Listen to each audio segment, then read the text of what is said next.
देखो भाई, तफरीह होता है, तफरीह, तफरीह, उसका एक अर्थ है मनोरंजन।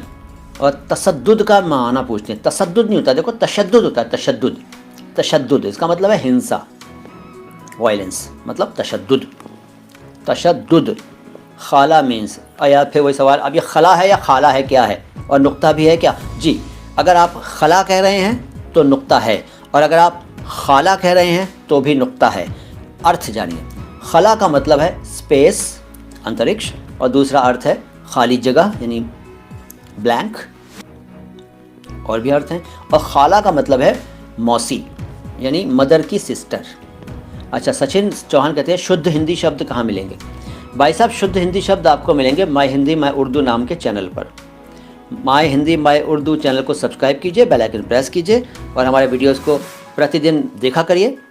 यदि आप प्रतिदिन 2, 3, 3, 4, 5 जितने भी चाहें वीडियोस देखेंगे तो आपको निश्चित रूप से प्रतिदिन अनेक हिंदी शुद्ध शब्द सीखने को मिलेंगे। अच्छा, शब्द सीखिए तो उनके शुद्ध उच्चारण भी सीखिए। केवल शब्द सीख लेना काफ़ी नहीं है, बल्कि उनका शुद्ध उच्चारण भी हम सबको आना चाहिए। विदूषक तो मसखरा को कहते हैं, मसखरा, उर्दू में मसखरा, उर्दू में मसखरा, कॉमेडियन, विदूषक। सिमिलरली ज़हीन, ज़हीन का मतलब है ब्राइट, अच्छे जहन वाला। हिंदी में कहते हैं मेधावी, मेधावी।